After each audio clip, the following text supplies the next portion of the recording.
9 o'clock, Monday, October 7th, 2024, call Chickasaw County Board of Supervisors meeting to order.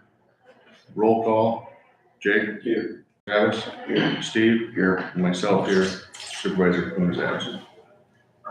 And we have Board Secretary Sheila Shepard. Motion to approve the agenda for October 7th. So, second. Motion and seconded. Any further discussion? If not, roll call, Jake. Aye. Travis. Aye. Steve. Aye. And myself, aye. Motion to approve minutes from September 30th. So moved. Second. Motion seconded. Any further discussion? If not, roll call, Jake. Aye. Steve. Aye. Travis. Aye. Myself, aye.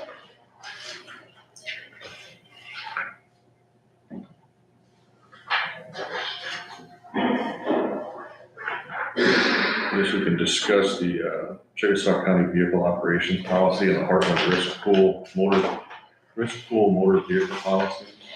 So Renee had brought this to my attention that when we got the policy for Heartland, and then we looked at the Chickasaw County Vehicle Operation Policy, that we could probably, it probably could use an update, because the last time it was updated was we did it in March of 2021, or excuse me, 2001, March of 2001, sorry about that.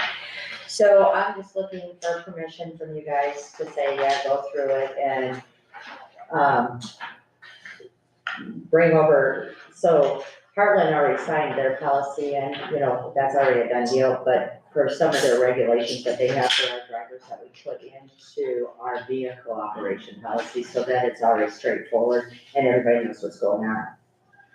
So you want to just copy and paste ours, or do you want to just delete some of our stuff in there? So Renee had run through a few of them, and I gave you guys a copy and showed what she would like to see done, and then I thought if we went through it too, if we're gonna update it, we might as well just make sure it's all good to go. I mean, on the back page, page 4, we have in case of an accident. I don't think that's in their parking policy. Oh, yeah, we're gonna keep a lot of ours, but we're just gonna Change. just change some of the stuff if we Update could. ours to reflect the changes in there. Perfect. I'm okay with that. And then bring it back for approval. Yep. Yeah, bring it back. All right, that's Steve. Yes. Travis.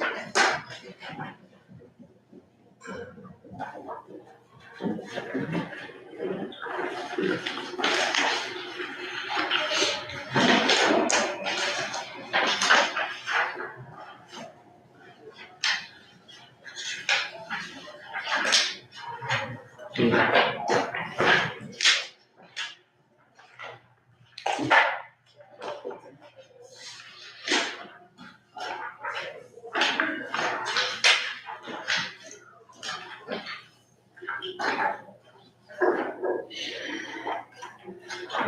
get public comment. Public comment, we will go to land use assessor rearmament resolution 10-7-24-40.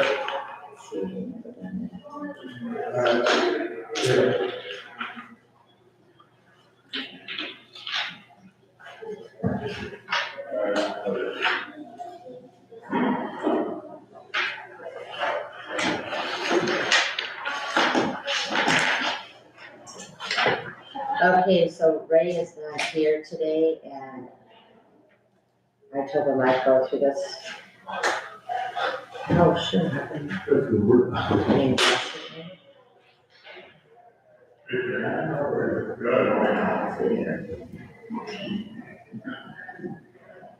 Here. So I went to cast.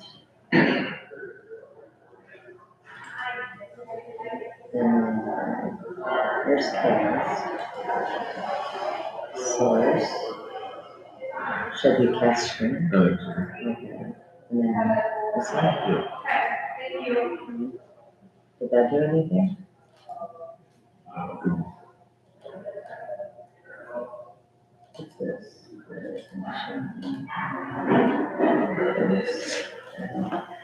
Okay, let's try this again, so if I go down, because I know it's fasting. Yep. Where is it? Yeah, okay.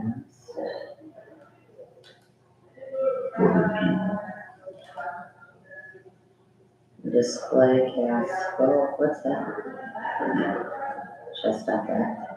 Yeah. Okay. Didn't do anything there. I don't even see that, is that their TV? Working server somewhere, do this on there. See if that does anything. No? Okay, guys, Yeah, let's see this one second. Jake, do you know what to do? Both on one time. Okay, oh, there you go, now.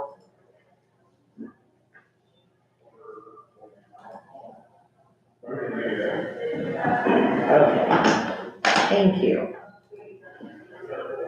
Now, I go to, so the first one that he has is, Josephson's. And Josephson's will be, splitting off 2 acres for a new house. An easement for the ingress and egress will follow the existing driveway and extend through and east of the existing building site. And this will be a family-related transfer as well. This property is not in the floodplain, he says. I'll move on resolution 10-7-24-40 minor subdivision repurpose. Second.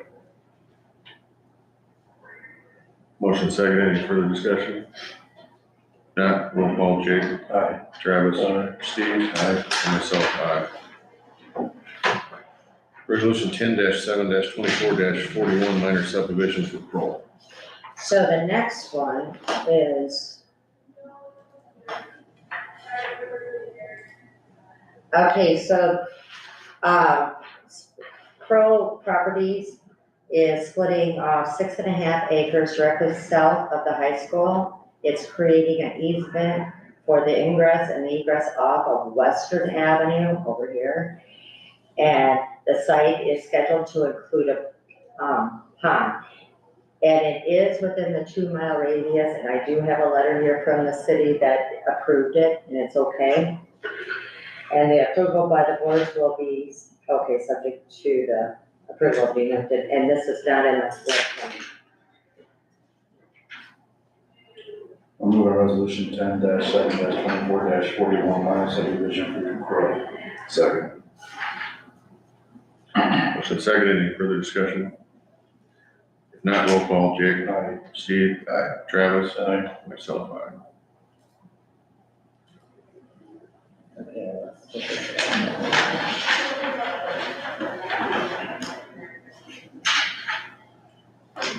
Well, I didn't break anything, so that's good.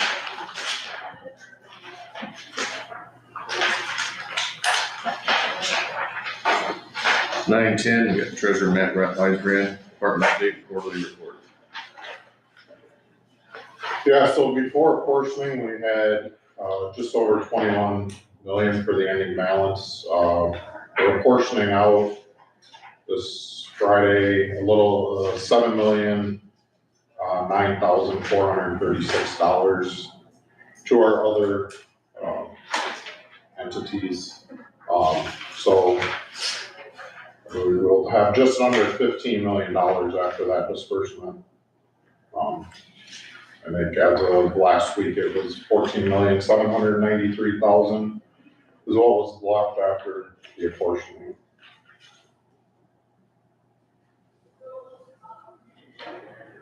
So I think we have, we didn't have the amount, but there's about 450 parcels that have some sort of remaining tax balance from the first half. I think about 75 of them are $100 or less, so. But most of them are $700 to $1,100 in that range, so. Charging interest? What's that? Charging interest on those? Yes. Anything postmarked after September. we just got 3 bigger tax payments in from the middle of September that kind of got lost in the mail system this morning, so those we waived. Yeah, for postmark. I'll make a motion to approve the quarterly report ending September 30th of 2024 for the Treasurer's Department. Second. Motion seconded, any further discussion? If not, roll call, Jake. Aye. Steve. Aye. Travis. Aye. Myself, aye. Thank you. Thanks.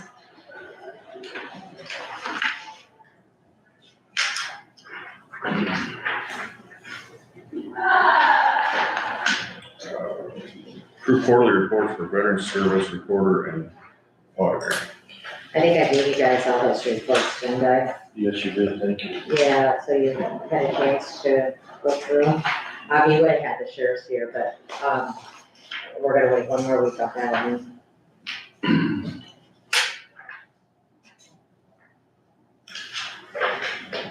I'll move to approve the quarterly reports ending June 30th, 2024 for the offices of Auditor, Veterans Affairs, and Recorder.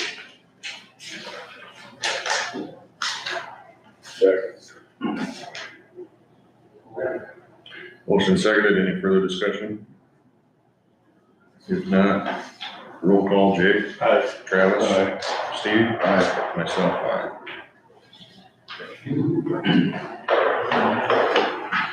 Approve special class C retail alcohol license for 12-month term for Bonds Place LLC.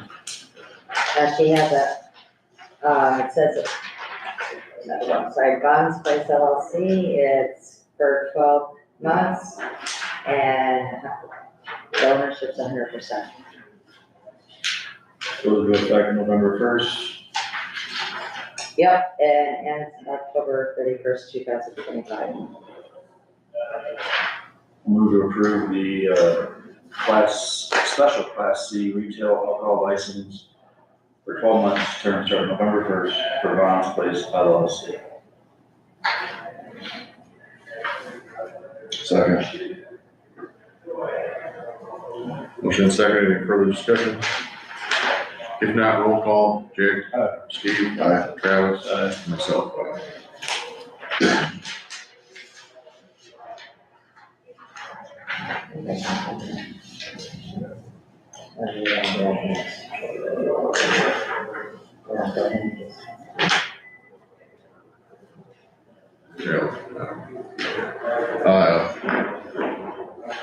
Is there a motion to approve claims in the amount of $637,955.18? So moved. Second. Motion and seconded, any further discussion? If not, roll call, Steve. Aye. Jake. Aye. Travis. Aye. Myself, aye. A motion to approve payroll dated 10/4/24.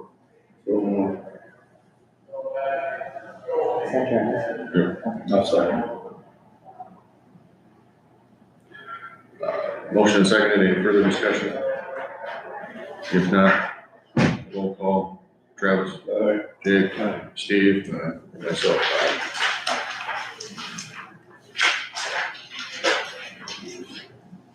Discuss compensation paid to a county supervisor when serving as a member of a 28B entity.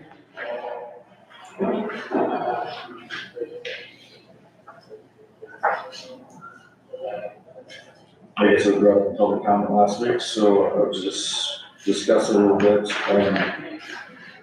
In the past, I asked the auditor's office to pull what Tim Zoll did. It looks like Tim Zoll, Supervisor Zoll, must have got the check for the landfill and then he would deposit it into the Supervisor's General Basic Fund. I don't know if that is quite right, because I guess we'd have to ask Tim if he got a 1099 at the end of the year. To me, if it's easy enough, just forfeit it from the landfill and just give a check for mileage only. And that's what I've been told landfill to do going forward, is just write the check for the mileage only. Yeah, I would think it'd be easier to do it that way for the book guys. So that was, I think, work for moving forward. I guess, Steve, was there concern of the money that they received already? I've heard that from multiple people.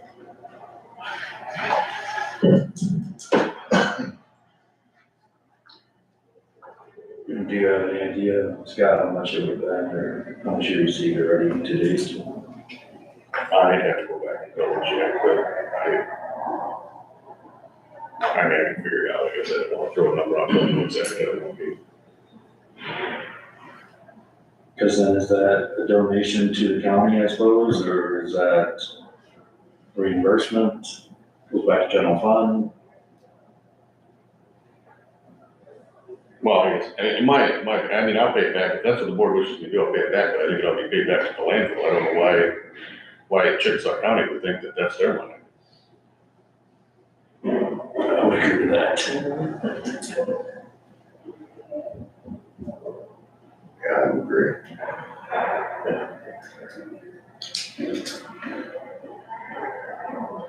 And that's why, I mean, I got the record here that Tim did that, Supervisors all did that. Is it really a donation back to the county then, from landfill? Yeah. It's just the point. What do you guys get, 1099s? Yeah, we get 1099. So then if he got a 1099, that's, Tim Zoll made a donation yeah, back to the county right. and probably pay taxes on it if it was over the threshold of Mhm. income.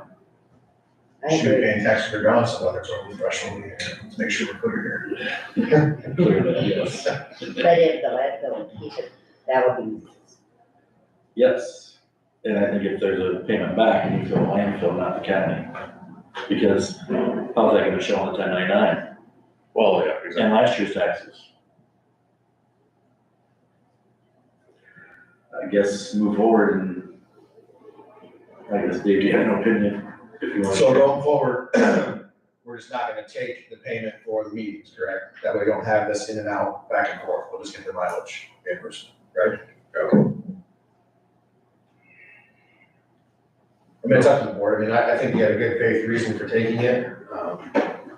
And I just don't wanna see if it's paid back, how tax-wise we make sure you're okay. So I would consult, whoever you consult or do some research or try and figure that out. That's my only concern is that somehow it messes with what happens, not a clean in and out, for lack of a better term. So if they can be a clean in and out, then I think if that's what the board wants to do, that's an appropriate resolution. If not, I'll have to look at it differently, I suppose.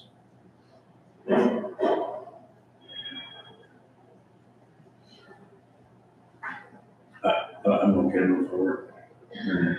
Forfeit it. I don't know how much it is, but it would be a tax issue from last year's taxes to potentially this 1099 this year. so we're just going forward. That's right. Yep, okay. I think it should be paid back, but I don't think you should be losing the tax on it. I think we can probably get that figured out so it's equitable for you. But I think what I've heard from plenty of citizens is that they feel that it should be paid back.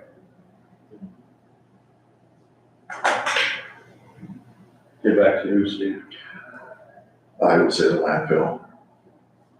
I don't think the county needs to be pulled in the middle of it.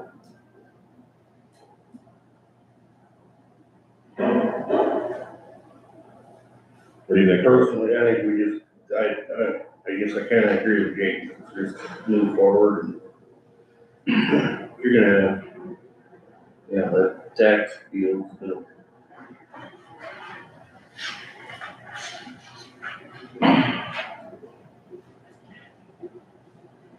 I think nothing else, we need to know amount before we say that we don't think it needs to be paid back.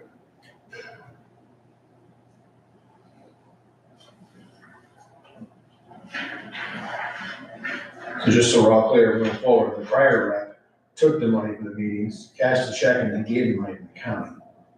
You would endorse the check and And then sign it over to the county. Correct. So going forward, we're just not gonna take the stipend for attendance. because I guess if that 2080 is offered to pay mileage, why not use their funds? 100% agree.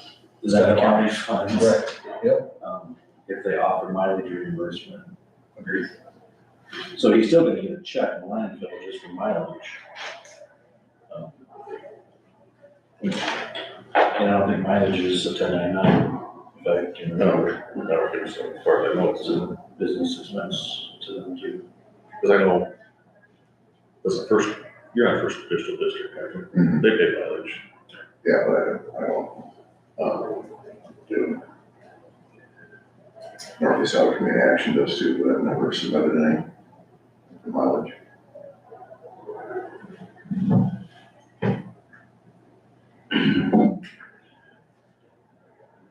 so figure out amount, I guess, and Yeah, I could, see what consequences, if any, there might be, and then go from there. So right now, I'm just wanting to put down a consensus of the board moving forward. This way. Yeah, I guess that's what we're gonna do, unless somebody wants to make a motion. Or we're just gonna move forward with consensus for now, and until I get an amount to you, or? That's what Okay. And none of the other committees are receiving financial compensation for attendance, right? Just mileage if submitted. Was that one? Yes. So, 923, engineer Roman Lansing. Review final plans for bridge replacement project BROS-CO19, subset 117-8J-19 on 300th Street over Spring Creek, section 34, T94N R111W, and authorize Chickasaw County Board of Supervisors signature on cover sheet.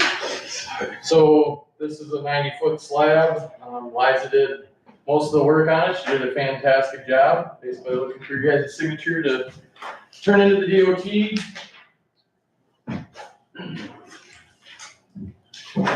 So move, Chair, right? Second. Motion seconded, any further discussion? If not, roll call, Jake. Aye. Travis. Right. Steve. Aye. Myself, aye. Review and act on right-of-way contract and easement for public highway permission to enter premises temporary construction easement with Joel and Nancy Meyer for bridge replacement project BROS-CO19 117 8J19 on 300th Street, section 27, T94N and R11W.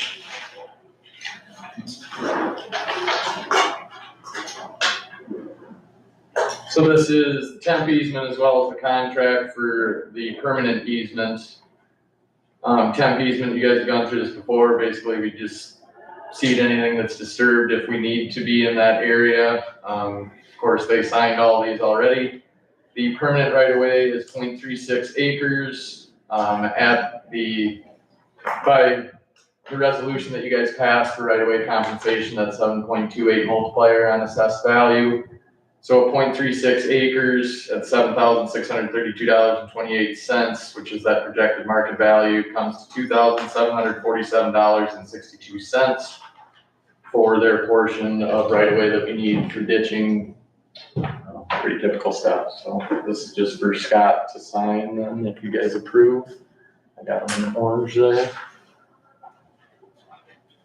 Don't move chairs and. I'll second that. Motion seconded, any further discussion? Not, roll call, Travis. Aye. Jake. Aye. Steve. Aye. Myself, aye. Review and act on right-of-way contract and easement for public highway with Stephen Q. Brandt for bridge replacement project BROS-CO19 117 8J-19 on 300th Street, section 34, T94N and R11W. So there's no temp easement on this. We did not need that extra area, but we do need 0.3 acres. This had a higher assessed value, so hence the projected market value is $11,901.20. 0.3 acres comes to $3,570.36. Aside from this, we have some fence moving required, and then some brace posts Brings the total to $3,799.91. That's just one sheet. You're gonna do the fence, or you're gonna hire somebody?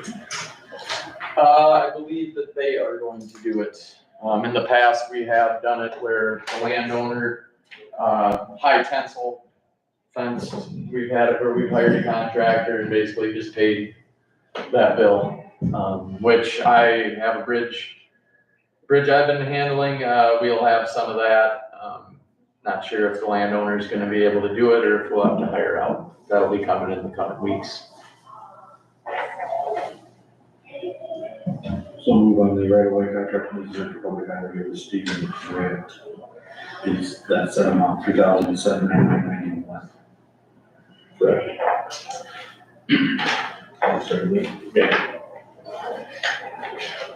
Motion seconded, any further discussion?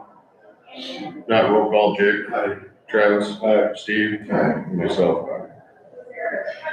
Knowledge purchase of the used Peterbilt model 389 semi-tractor for the Chickasaw County purchase policy. So our current, semi-tractor is really getting to be in bad shape. It's to the point where it's not gonna be passing inspection. It might be undersized for our current excavator. Parts are becoming nearly impossible to find. And Sam approached me that there is a used Peterbilt 389 semi, through Lane Brothers Equipment Company in Grinnell for $62,000. He did go look at it. He feels it is a very good price, very good truck. Basically looking for your guys' acknowledgement to go forward and purchase this. That was part of your equipment budget. Yes, we have room in the budget to be buying this. What year is it? It is a 2008. Rust-free, it's got a Cummins motor in it. The only thing with it, we might have to get a tag axle on it, which Sam said we're gonna have to go scale the unit with our excavator on it to determine if we need a tag on it, but he said that that'd be around $5,000 if we end up needing a tag on it, but Just a question, how many miles does it have? 760,000. Has the motor ever been rebuilt? I believe so. Is it pre-def or? It is, and that's one of the, it's one of those things where we don't use it all the time. Bridge crew's using it to haul the excavator to projects. That's why we wanted to look for used, just because I don't even wanna know what the cost of a brand new one would be. But on the side of this too, we may be looking in the future of buying a belly dump trailer. I'd like to be, Bremer County, I believe they have like 4 of them, and they got 2 guys or 4 guys that just from when they can to when they're done, they haul their contract rock with it. Not saying we're gonna get to that anytime soon, but a belly dump would be very beneficial for us to have, and this unit would be able to handle it, so. I know 750,000 miles sounds like a lot, but in a semi, it's not. Did somebody go look at it, did you see? Yep, Sam, Tyler, and then one other mechanic. Tyler went and he haggled them down. Both Jim and Sam both felt that it was a very good truck, so. I'll acknowledge the purchase of the used Peterbilt Model 389 semi-tractor for $62,000 per the policy, purchase policy.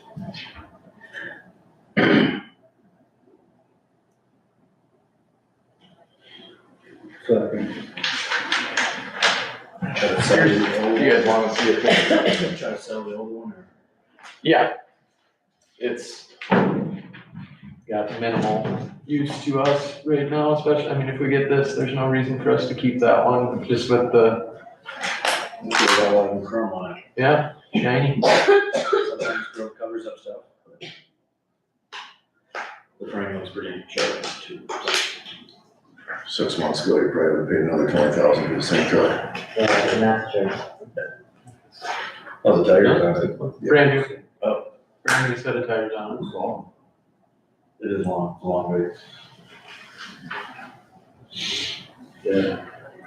I mean, either way, if we didn't approve this, it's gonna be proposed for next year to get something else, and Sam's been doing a great job of, thinking outside the box a little bit. One thing that another used, we're gonna probably be proposing buying a mini excavator.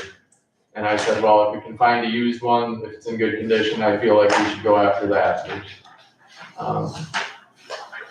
So I like the thought of buying a used one of these just because of the high cost of buying new and frequency that we use it. If we do get into that belly dump situation, maybe down the road, we'll be wanting to buy a second truck and a second belly dump, if that works out good.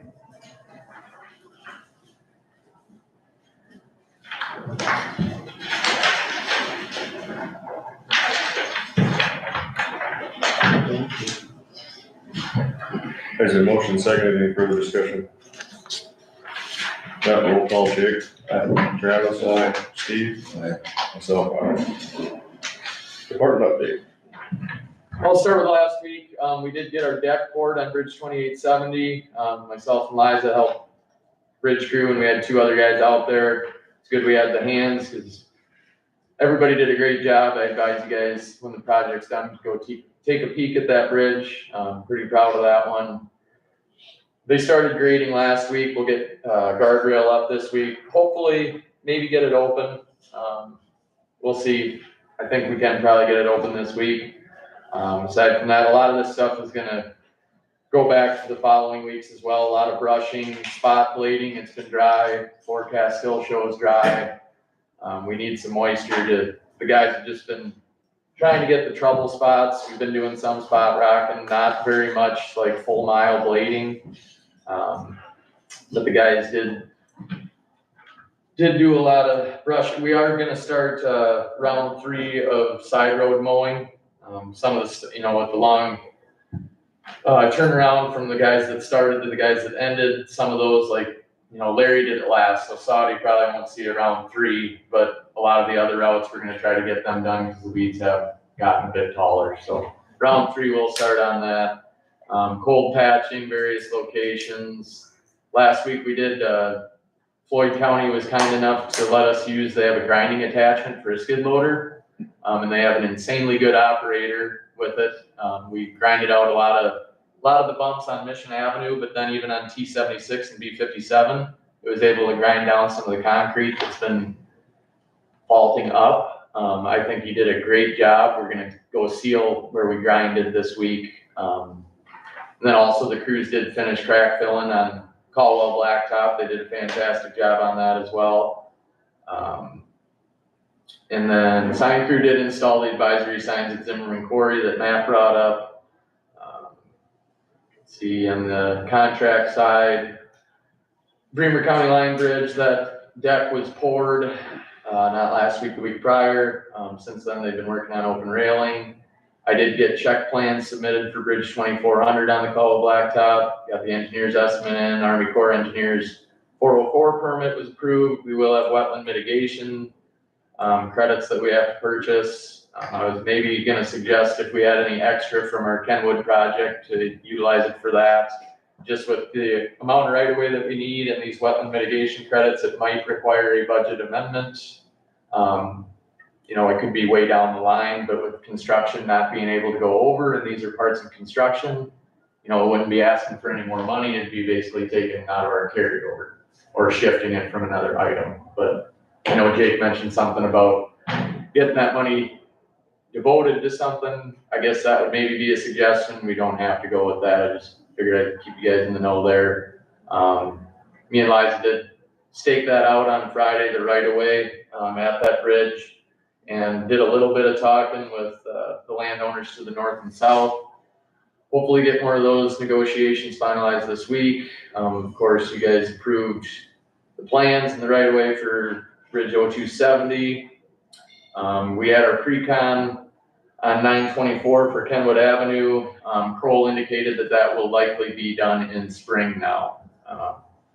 Things could change, but they seem pretty set in stone that it would be spring. Was hoping they'd get it done this fall, but I guess they got a little behind or they got too much work to do. So The CWEC project, all checklist items, are good to go, so I'm waiting for them to kind of send their, I guess, the road use agreement closing packet, which David, I suppose you'll probably want to look at that, or, I mean, you were part of it with me when we got it established, but everything's done, so I don't see why we can't sign off, but that'll probably be for a chair signature, I'm assuming. I got a question on that. The McLeod 110, one side of the ditch, caused that. Oh, have you seen It's the it? first I've heard of it. Oh, that's pretty beat up. I mean, I don't know how that happened, but nobody knows. You need to take a look at that. I don't know. Cloud in 110. Right? Highway 63 and 110. Yeah. In the southeast ditch. It's yeah, hard to read. It's all backed up. I don't know. I don't know if they had that one down. Did they make that turn there, ever?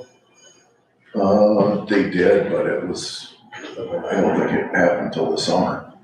Check that sign out. I don't know who caused it, what did it, but Yeah, I can check it out.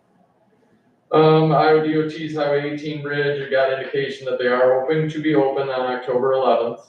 And that was verified last week, so should be right around the corner, I hope. They are gonna be doing some maintenance on our detour route, some shouldering, stop bar painting, anything else that needs done. They might do that after the Highway 18 bridge is open, just so the detour traffic isn't on it while they're doing it. And we will be seeing a reimbursement for that detour use at some point. Surveying a lot of structures the past couple weeks, we still got a lot more to do. Annual report was approved by the Iowa DOT last week, which is good.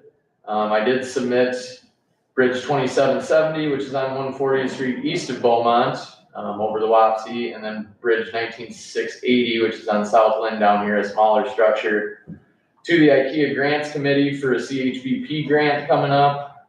Those were our two that were eligible for it. So I submitted both of them, we'll see. I did get that one last time, but we ended up, that grant only funded like 40-some% of the bridges. But throughout the state, like 60 of them were put in. So hopefully we get another one. Federal money used to say federal money wasn't fun to work with, but now all of our bridge money is federal money anyways, so we're kind of getting more used to it. 5 years ago, that's how it always was, and then we had a nice streamlined 5 years that went away pretty quick, so. Crack filling, like I said, was completed, deck poured. I did have some interviews for assistants. I had 4 applications.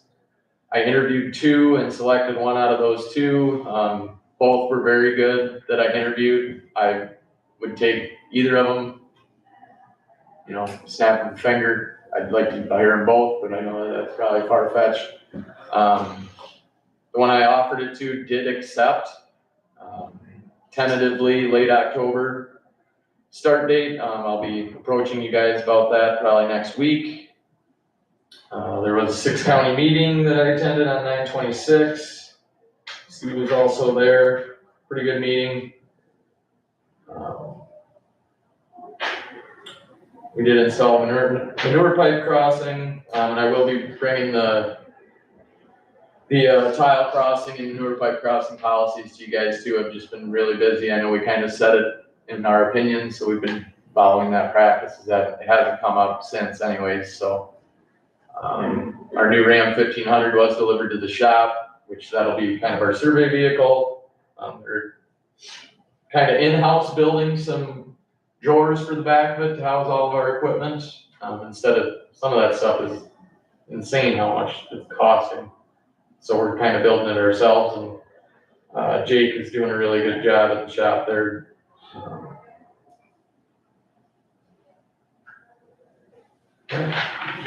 More of the same, I guess.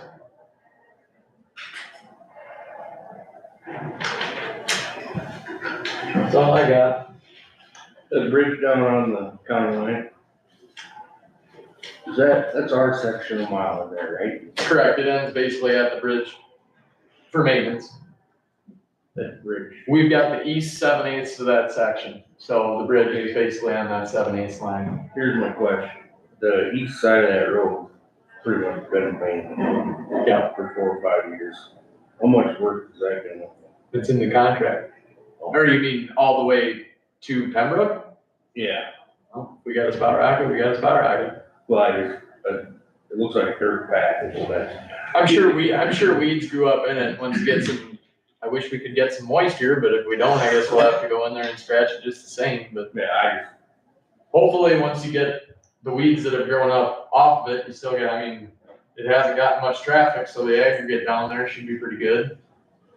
If we got to spot rock a little bit, we'll spot rock, or we could maybe add a little bit into the contract, but I don't know if Reamer would be up for that or not. You know, we got granular surfacing on the project, we could just add a certain amount, carry it out. Chances are we're better off doing it ourselves, because I'm guessing the contract price is a little bit higher than if we just did it, so. We'll shape it up, I'll get Dan down there. Anybody else got anything for Roman?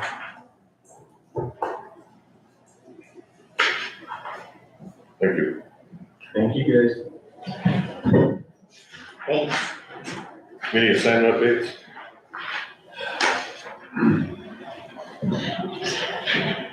Got anything from last week? I had a Upper Wapsie Watershed Management Authority October 1st.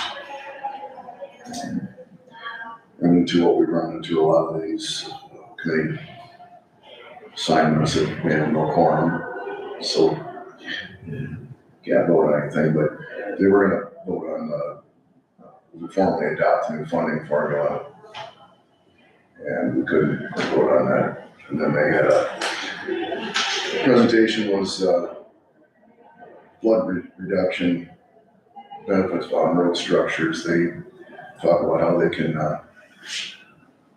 they will back up the water in the landowners around, hold it back for up to 48 hours to mitigate some of the flooding, and how they reimburse the landowners for damages. And other than that, it was a pretty short meeting.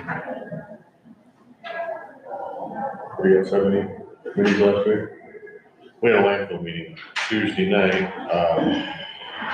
I just attended by Zoom because there was only one thing on the agenda, which was to approve the holidays the landfill will be closed next year, so. It was on Tuesday? Yeah. Okay.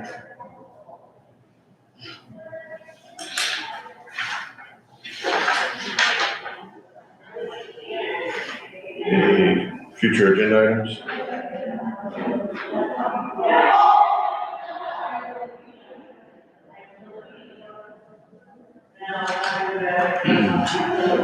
You gonna put on anything about future,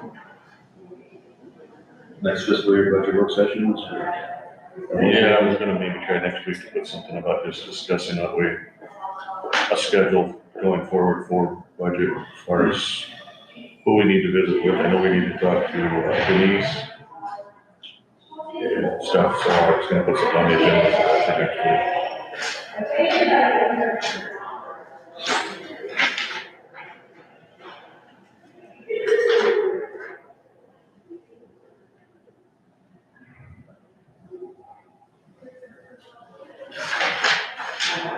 Gonna declare recess or? Yeah, I'm gonna declare recess till 10 o'clock.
It's 10 o'clock, we'll resume the meeting.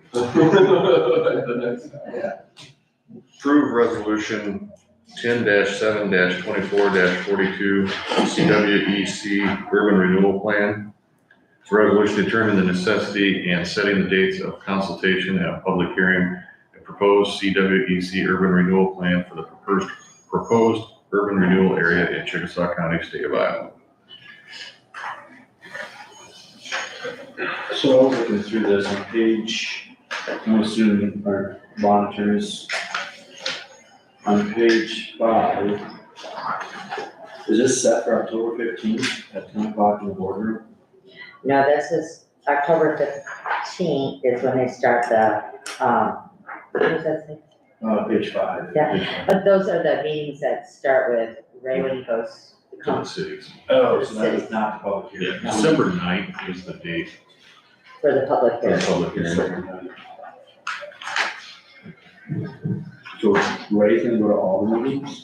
Well, they got it broken down, but we sent out the Okay. joint agreement letters and all that stuff, and if you guys approve this, then I will send out the consultation stuff for them, to show that you guys had approved it. And this is just the plan of the 62 sites with a line to it for projects? Yes, this incorporates the whole, urban renewal area. Sure, but it's connected. Set projects are still not determined? We have the current plan, but each one of those individual plans has to be voted on at the time of doing it, so it can always be amended. Yeah, that's the thing, is the plan can be amended at any time, but you have to have a plan to be able to move forward with this. So, I'm not part of this process, I'm not in the committee, but is it easier to sell if you have a project that you're gonna use the money for, or? Well, if you don't have a project, then you don't have any reason to use the money. Well, that's kind of what I'm getting at. I mean, if there's pushback to this saying that we shouldn't be doing this, isn't it easier to say this is why we want to do this, and this is what we're going to use the funds for? And we have a long list of them. I know, yeah, I've Yeah. heard all the ideas. Yeah, there's a lot of great ideas, but yeah, but then when you get to each project, what Steve was alluding to is that you can amend it if you're changing it a bit or doing something, you know, it's a process again, but at least you gotta start with a plan. Right, but. Or if the project comes in over, then you gotta maybe not do a road or a bridge because the first 5 years took too much. Of the resources.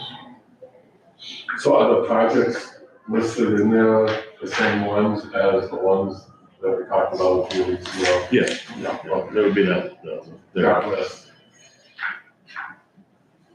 Landfill bill, Secondary road shop, yeah, jail, remodel, buildings, remodel, and then a whole bunch of roads and bridges. Well, the Ella Vista Road is the big one. Yeah. So this is just to authorize chairman to sign off on this urban renewal plan. so that we can do the mailings to the cities that are involved. What page is the public hearing? Is it, are we setting the public hearing date up? Yeah, but the public hearing will be set for, Page 8, page 8. so this is what this resolution is.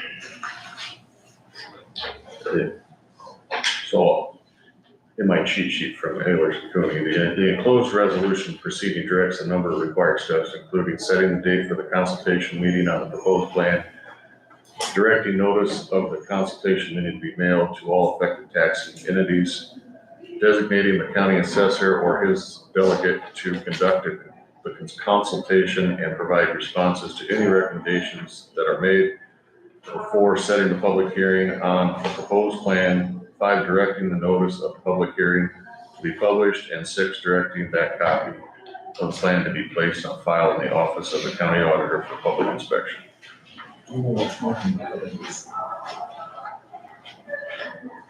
Resolution was prepared and based upon the scheduled adoption process we have discussed. The schedule sets the consultation meeting for October 15th and sets public hearing for December 9th.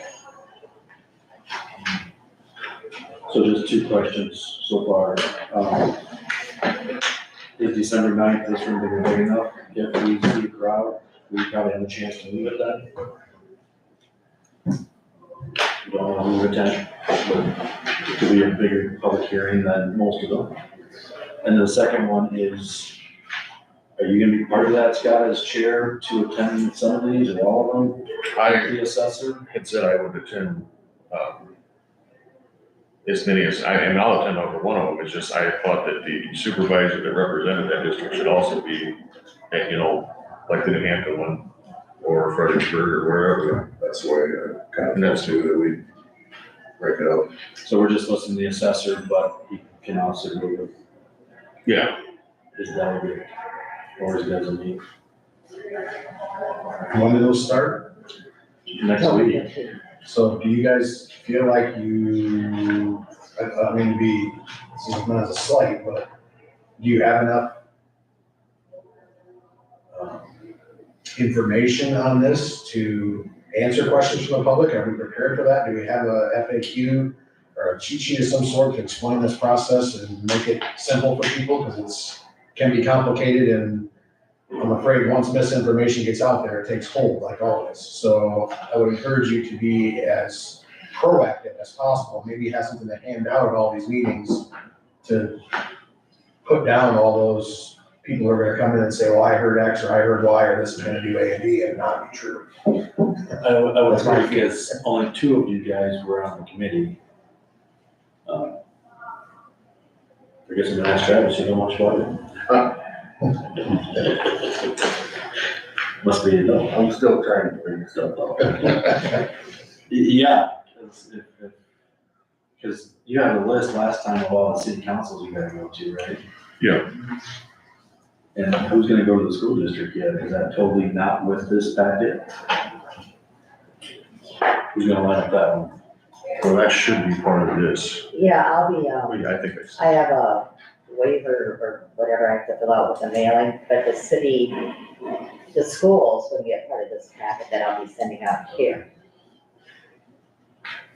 Just think it should be a unified message, and the message should be clear, and it should be put forth simply and succinctly as possible to try and tamp down misinformation and getting out, because that's happened before up here where misinformation happens in this world, unfortunately. Yeah, we could have a big turnout on December 9th, or it could be all explained before.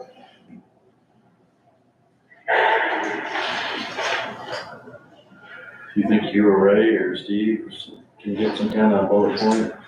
Yeah, I Of can the Ray and projects, get, and maybe- you know, maybe a little more condensed version of, rather than 18 pages and, you know, our other sheet, so here, but But I just think, you know, how TIF works, I don't know how you do that simply, but somehow to try to distill it down and then bold underline the point that this is not raising taxes and, you know, because that's what's gonna be spread, so. Here they go again, they're gonna spend more money on more projects, yep.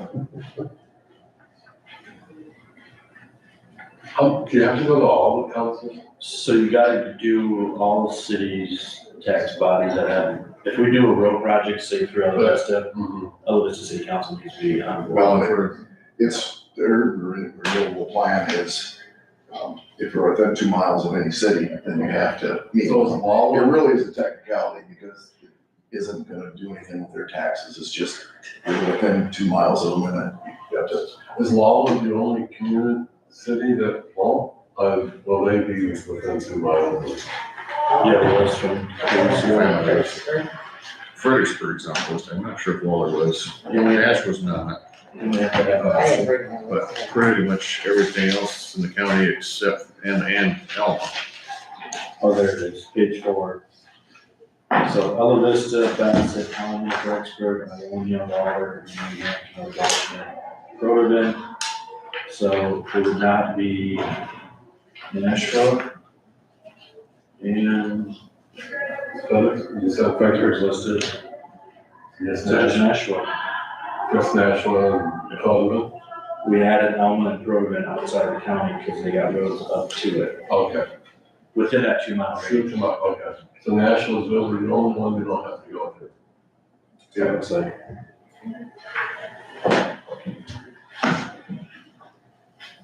Yeah, the reason they went that close to some of those cities is so they can include road and bridge projects in it. Right, okay. I will move forward on resolution 10-7-24-42. CWEC, urban renewal plan. Which sets a lot of stuff forward. Second. Authorize chair signature. Motion seconded, any further discussion? If not, roll call, Jake. Aye. Steve? Aye. Travis? Aye. Myself, aye. So when you publish this stuff, Sheila, are you keeping it all separate? Yes, I got a big file with everything in it. Because eventually if it moves forward, then it can be backpaid through the bond. Yep. Well, some. So it won't be property tax, their property tax once received. So I'll fill this in, but you just have them fill in their names. I'll fill in it, all you have to do is, sorry, your day, your name. I'll fill that in.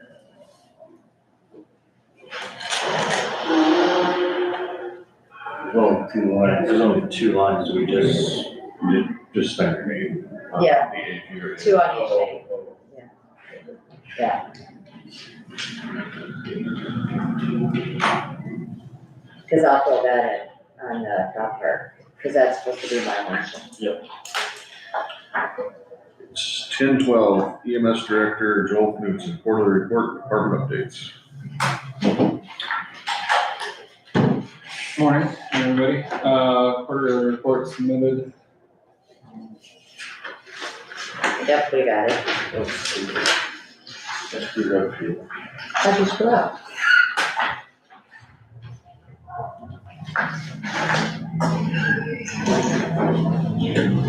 So, yeah, I guess Joel, above quarter or a little bit below, what are you thinking? Call volume, I mean, money coming in. Yeah, so we'll talk, I can talk a little bit about that when we do the department update, but, yeah, 175,000 for the quarter, kind of said that, you know, above 600 on the year, kind of where we were last year. Interest helps, Yeah, certainly. it's almost 10,000 for 3 months. Yep, interest, definitely. Handful of grants that are out there that we should find out, good or bad on in the next couple months. A few donations coming in sporadically. So yeah, it's been good. We've certainly been doing the work, the call volume's been pretty steady. Does that donation, Sheila Fund, also receive an interest separately or is it together? I'm pretty sure it is, because I think whatever, Matt has, you know, that isn't being used, just put in with interest. But I can check on it just to make sure that. I don't know if it has to be separate than 38 fund away from 004 fund. Because what's the balance, 11,000-ish? But something to look into. Yep. I will. I'll move to approve the Chickasaw County EMS quarterly report ending September 30th, 2024. Second. Motion seconded, any further discussion? If not, roll call, Jake. Aye. Steve? Aye. Travis? Aye. Myself, aye. Department updates. So, I guess this is my first official monthly update, as we talked about, a month ago or so. First Monday of the month, just kind of going back through what we did in September, and I'll include August and July as well. for the fiscal year to start, but September call statistics, we did 70 calls in September and also in August, so we were dead even in the last 2 months. As comparison, July, we did 96, so we were certainly busier in July. Everything is cyclical, right? Like, the more people travel, the more traumas we have. As we start getting into fall, over winter, we see more respiratory issues, call volume ramps up. It's just kind of the way the cycle goes. As far as revenue goes, just a little bit of a breakdown on that.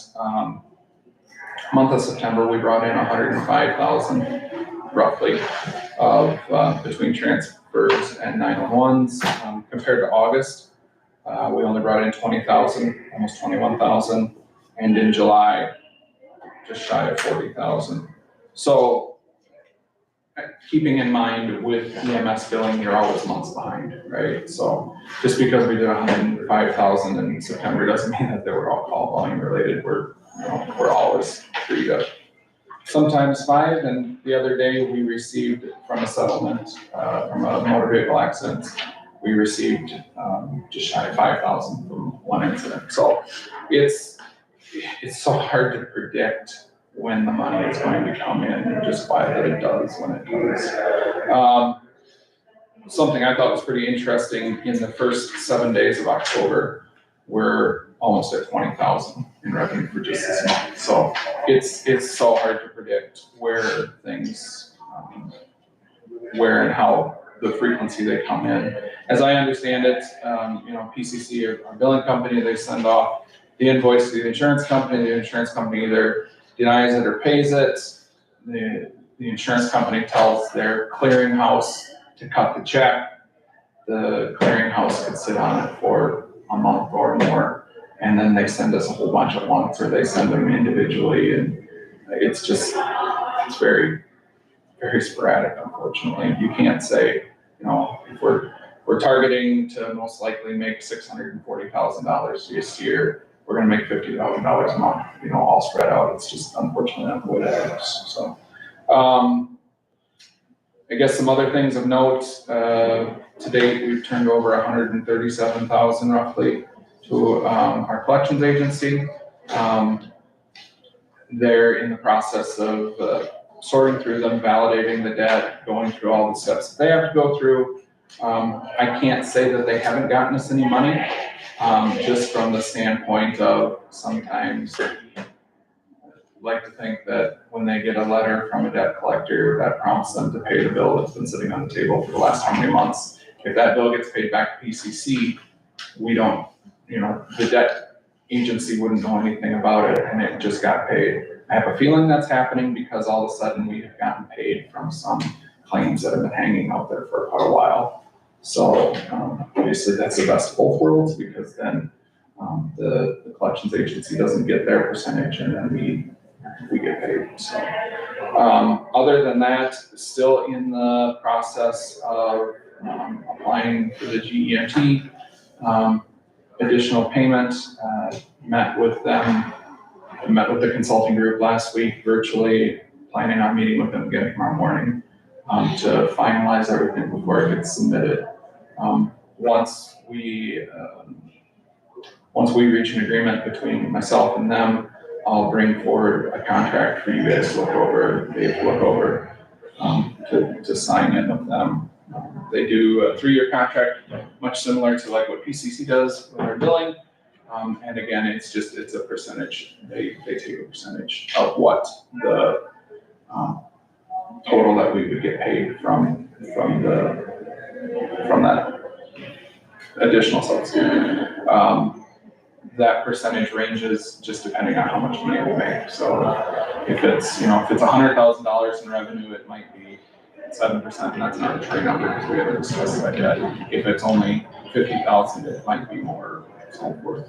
So, but yeah, other than that, looking at our budget, first quarter, we're at 75% of our total budget.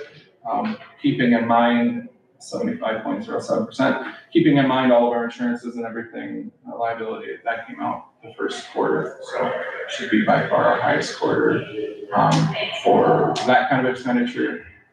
Payroll will fluctuate just depending on, how often we have to activate a secretary. So, my understanding, the station is good, the cameras were installed.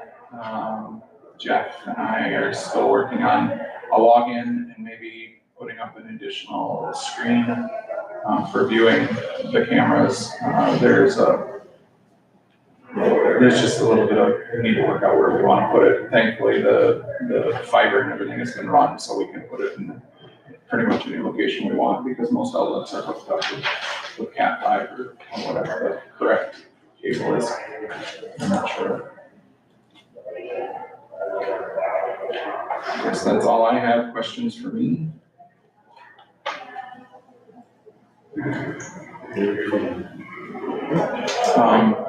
Yeah, working on, I guess, on the future, on the horizon, working on some countywide trainings with the first responder group, our group, Nashua, to do our yearly skills competency reviews. We're gonna try to do them all as a group, all together, and hopefully integrate a little more training together, just to try to cover a few more bases with everybody. But Jeff and I and Dan and the Nashua crew chief have been in talks about possibly purchasing some shared mannequins and some other stuff to coordinate trainings a little bit better.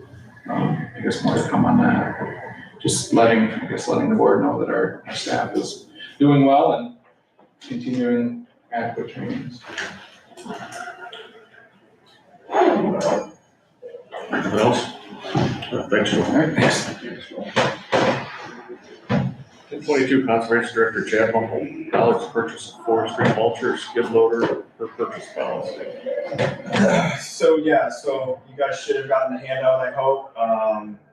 Caleb got a Iowa Living Roadway Trust Fund grant for $15,000 towards the purchase. His estimate in that project was gonna be 32.5. You can see the percentages on our payout. We were looking at about 17.5 on our end. That grant caps out at 15,000. That's the max amount. So go ahead. We got the 3 bids. You can see down the line there, the 3 bids. The low bid came in at 28,971. So about 29,000. So we were about 3,500 under what the projected was. So we had 15 budgeted for that line item for our half of that, or our share of that grant. So that's going to keep us underneath what we had budgeted there with that. So the conservation board obviously went with that lower purchase price on that. So I would acknowledge for the purchase policy, the launcher from Diamond. Yep. LLC in the amount of 28,971. Which note 15,000 is the grant. And then so that'll be a reimbursement. And so once we'll pay for that, and then when I get that back, I'll be after Sheila, when you guys do the next budget amendment, then to put that back into that. Because right now I'm only sitting on 15, so I'll be a little short in that line item until we get that grant back in. But that's all right. We got plenty of room to go on the general budget for us to make that work. So no hurries. I'll second. Motion and seconded. Any further discussion? You know where the grant, Iowa Living Roadway Trust Fund. They trying to keep roadsides clean. Who's members of the trust fund that Well, so our roadside department is run through the conservation board, and Caleb is the representative for the county for the for the Iowa roadside. So he's the one that does their 5-year plan and keeps all of that paperwork up for the trust fund. So some counties, it's a full-time position, you know what I mean? So it just depends on how it's kind of run. Some is through the roads, secondary roads, some's through conservation department. So it's kind of all over the place. There's not a real good whatever line to follow in that program. So no, it's just do a grant. Yeah. For doing the work. Yep, will do. Any further questions, comments, otherwise roll call, Jake, Steve, Travis, myself. Discuss board members of Chickasaw Cedar Lake Improvement Council. All right, so the board did approve in, last week at a board meeting, they approved myself and Jim Allison, board member from that district, to sit on, that Cedar Lake, Improvement Council. So I guess there it is. I just wanted to bring that up to make sure you guys are aware of it. We'll just sit, I guess, waiting for whoever calls. I mean, I guess, yeah, I don't know that it says in, I think, the meeting that a member could request through the president, a meeting, but we don't know who the president is at this point in time, so I don't know. So Scott can take that back to national. Yeah, I can take it back to national. Yeah. I had talked to him last week, but I didn't know you guys had appointed anybody yet. So, right, so I wanted to get that on there, and I had talked with Jim, obviously, he was absent. I was gonna say, does he know he's on there, or? Well, that's when I called him, I said, you understand that when you don't show up to meetings, that's when you get appointed to, be on committees, so. But no, he's good with it, it makes sense, right, I mean, that's his district, it only makes sense, so, we'll go with that, and, yeah, so let us know, I guess, whatever the next step is, or whatever comes up for the next meeting, and, we'll see what we can do there. Department update. All right, so first thing on the department update, I just wanted to mention, I don't know if any of you have heard, but board member term expirations, I think you guys have posted or will be posting. So my longtime board chair, Ray Umbrecht, will not seek a fourth term. So he will have his 15 years in at the end of December. So he will be greatly missed. He's been around for a long time. But again, you know how those goes, right? I mean, I brag a lot about how long my board members have been there, but that also means that there probably will be rollover sooner rather than later. So I get it. But, so yeah, thank you for Ray for that. So, let me know what you guys come up with. I guess, does that close on the December 1st or? No, we put it to the 16th, I believe. Right, So the 16th, yeah, that's what it'll be, yeah. Talked about. okay. I think we put it until the 13th. The applications. The applications have to be in, and Okay. the 16th is Okay. gonna be on the It'll be agenda. on the agenda to discuss or. Okay, sure. Sure. Sure, and I know Ray's been out actively trying to, pursue a viable candidate for you guys to approve there, so, hopefully that works out well. One other quick thing, Chickasaw County Hydrological Station is up and running, so that through the Iowa, University of Iowa, that's set up on the north end of Split Rock there, just as you pull in. I do have, I could forward you, I have the information on that. You can log in there and check out the information that it's collecting. So I think that data will be, accumulated as time goes on, but just kind of getting up and running here the last couple weeks. So that's been kind of a long process, but that should be interesting for especially people down in the southern half of Chickasaw County. So be good for the mushroom hunters. You'll be able to check the ground temperature and see exactly where it's at in that area. So. So yeah, we just finished up our fall conference. We helped host that in Winnebago County here, September 17th and 19th. That was very well attended, which it usually is in Northeast Iowa. There's a lot of cool features up there to look at.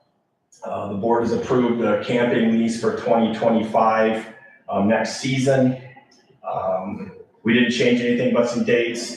So I didn't run it through David, but it's the same contract other than start, finish dates, and obviously the date on the top of the page.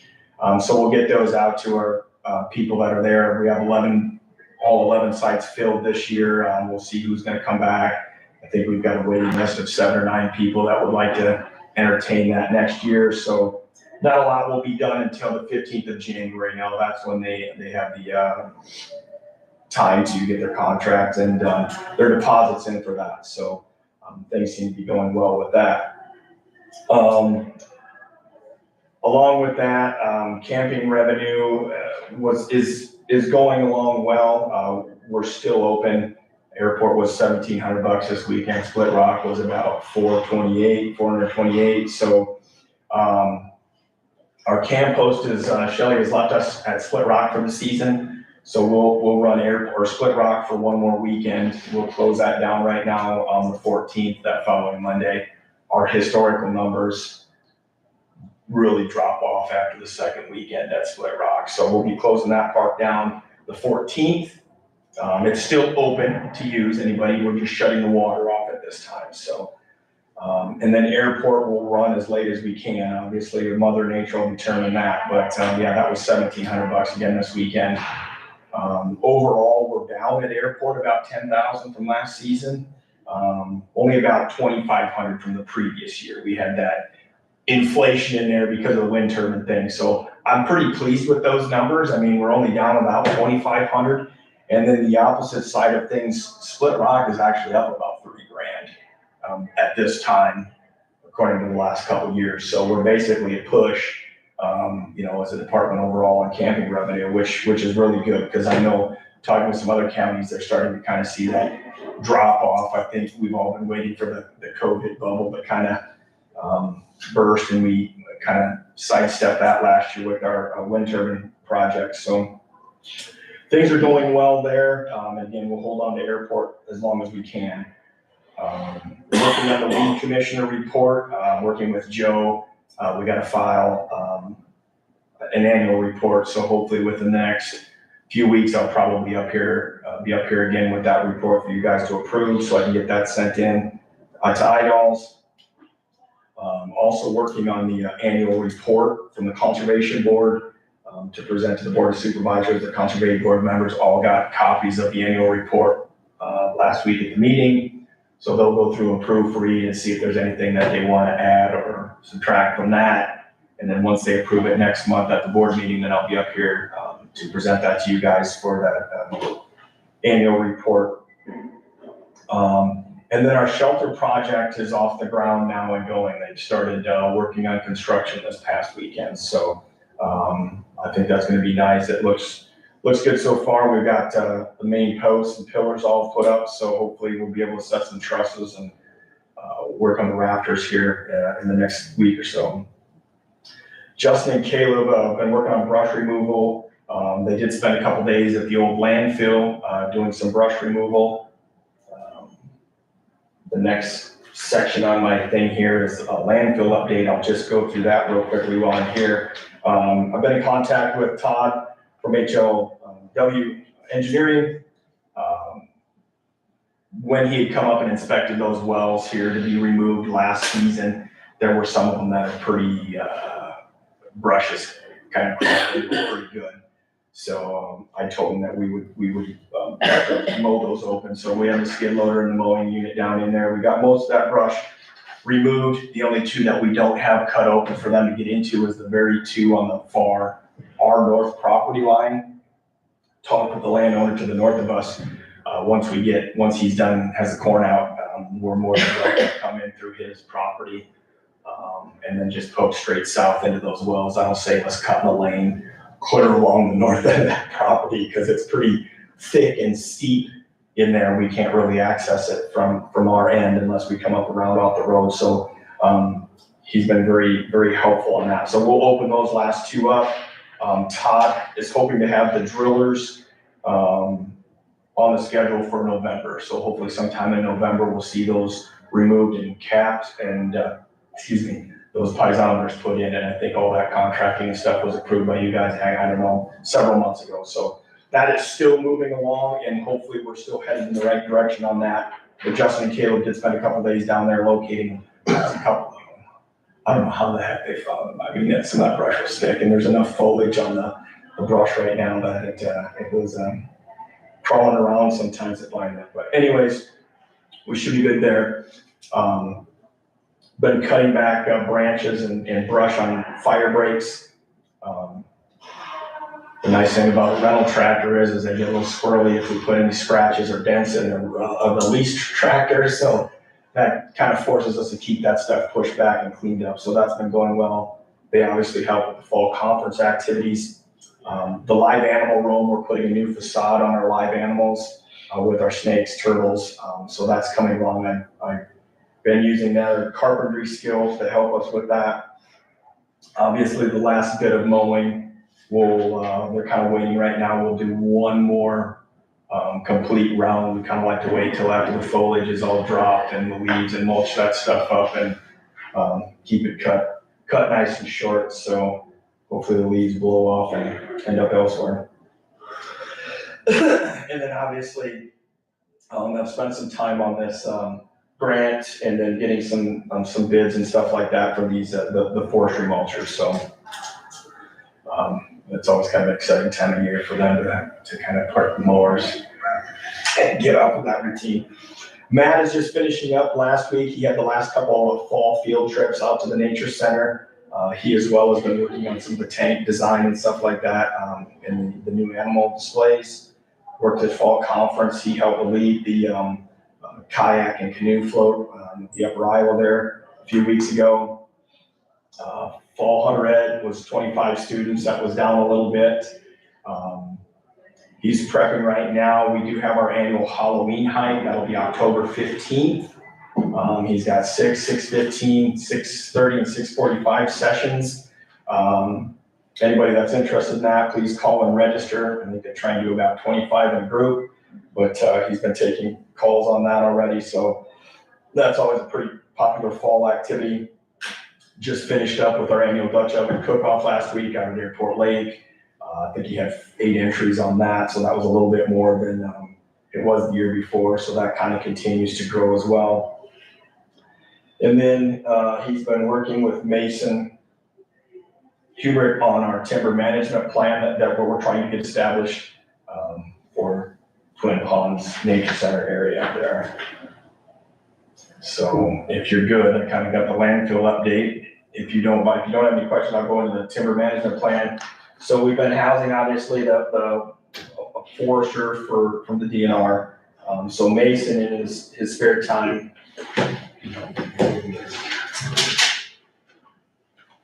So we're working on a forestry management plan for Twin Ponds nature area there.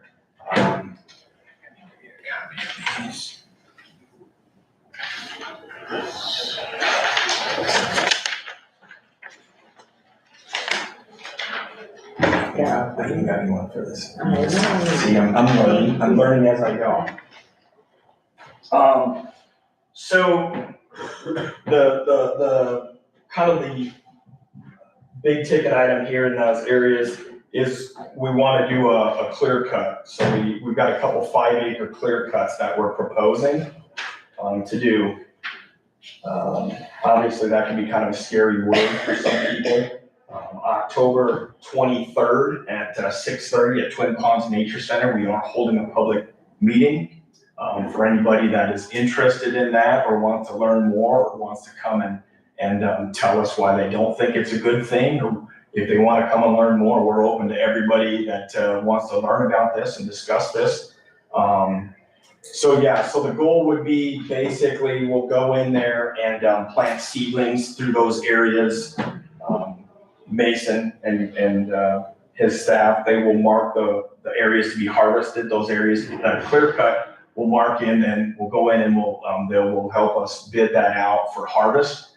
So then we'll have those areas harvested, and then whatever's left, then with that money, we'll either finish clear cutting it, or then we'll use that funding to finish the clear cut or have that hired out at that time. So the goal would be so that this is kind of a self-sustaining budget or project. So then we would let that sit for 5 to 8 years, and then we would select another 5 acres potentially on each side of the river. Hopefully that money, that nest egg is there, whether, so that this can continue to feed itself down the road. So we can plant those seedlings, have that put out for bid, and then finish clear cutting it as well. So just kind of a way to rejuvenate the timber. That area, we are having a lot of oak loss, and probably the best way to go at it is just a clear cut like that. So, and then that will give you that uneven regeneration. So that's why we'll wait every 5 to 8 years before we'll go back in there, so we don't end up with a chunk of ground like we have now where everything is dying out at the same time. So that's kind of the management part of the management strategy there. But again, we'll have Mason. We'll lead that meeting on the 23rd, and again, we encourage anybody, whether they like it, dislike it, or just want to discuss things, learn more, that would be the time to come on out. So they would mark the trees potentially this year, then they would go out for bid. They would have 2 non-growing seasons to harvest it. So, I mean, this is again, a fairly long project, right? So it might be 2 years from now or 2 winters from now before they would even get into, to remove that timber. They normally come in when the ground's frozen. Obviously, the foliage isn't, as thick like it is, they can see and run in and out. So, but that's the start of it. So again, we're trying to establish this policy that hopefully this will just continue on, through the generations, so. So in 5 to 8 years, do they go back into different areas? So yep, in another 5 to 8 years, we'd go in then and we'd select out another 5 acres roughly on each side and then kind of clear that out. So then again, you start to develop those patches to where, right, I mean, what we're running into now is when the nature center, when that property was purchased, it's old pastured ground. So it's an even age oak stand with a lot of stuff that we don't want grown up into it, right? So shade tolerant species. So we need to remove all those to get a clear cut. And that's the goal there, right? If we can't just go back in and put our oaks and our hickory back into there because they're non-tolerant to shade. So the shade tolerant species will outcompete. And again, that's that clear cut, which can be kind of a dangerous, naughty word when it comes to timber management to some people. And I get it. It took me a long time before I was like, why would you cut all your trees down? It's a forest. Well, I get it, but right, we gotta do what we need to promote it for the next generation. So that's the goal, and that's why we do small bits and pieces, so we don't end up in this boat 75 years from now, so. How do you access, do you have timber routes or? So they will put their lanes in, and that will be part of their master plan, or however they put that together. So again, and that will be part of Mason. But you can see the one on the east side would just come off of our driveway for the most part at this point in time, kind of drops in.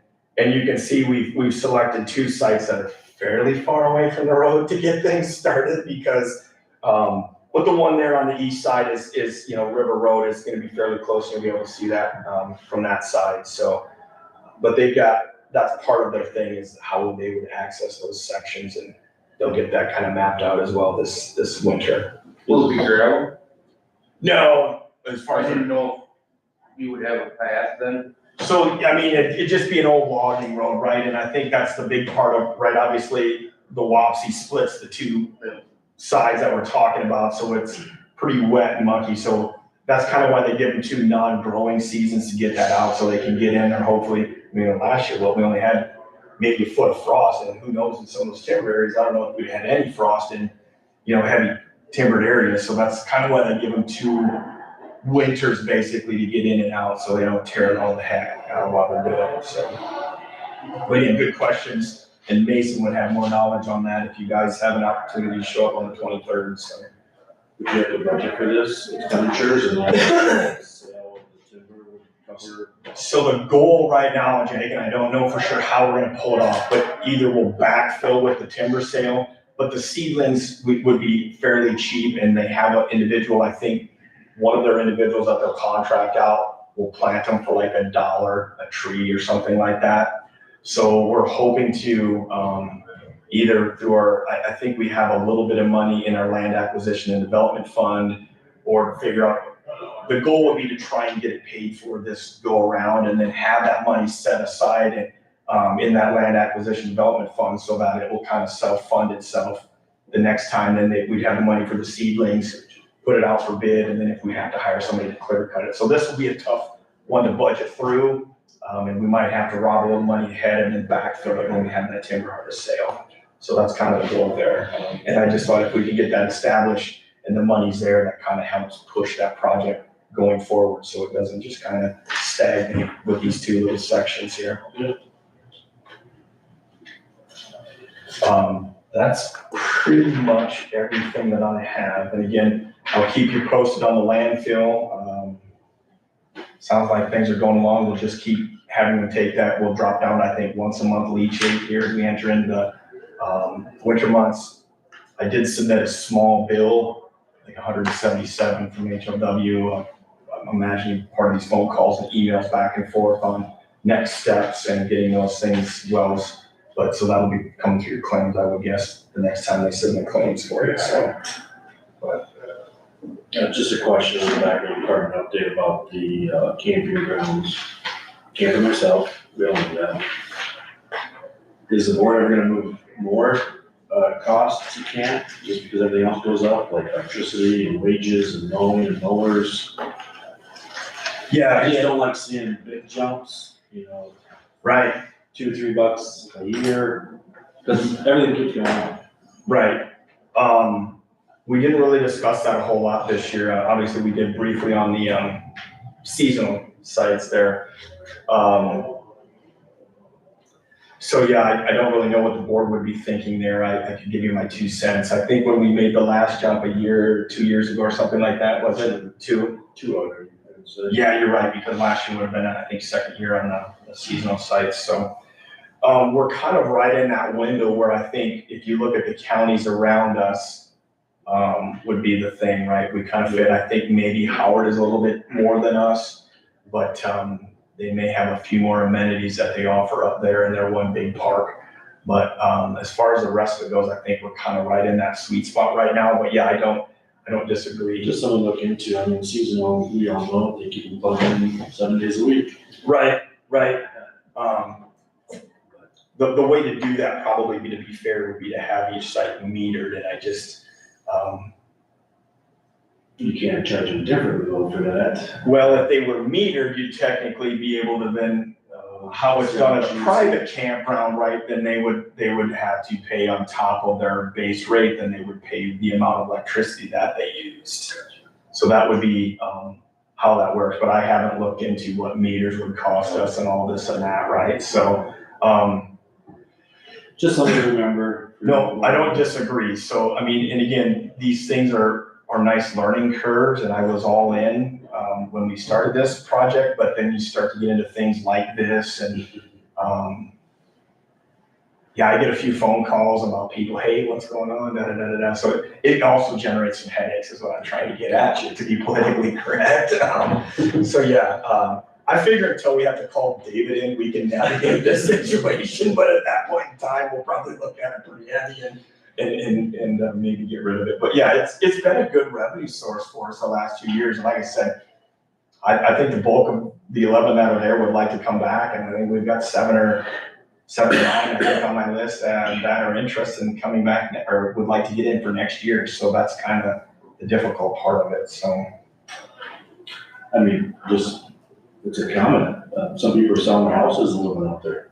In a Yeah. camper. Yeah, You know, cause $1,800 is, cheap utilities for the season, right? so. Yeah, so again, this is kind of the first,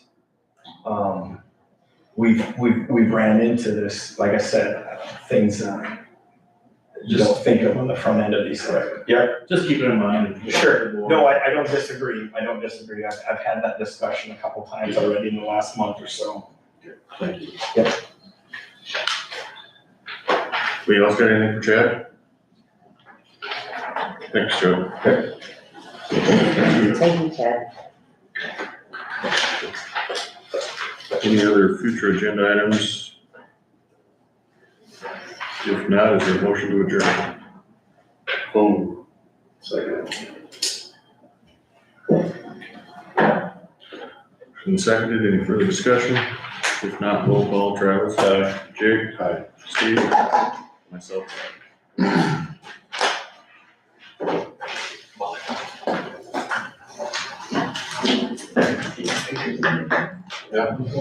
Leave it, wait a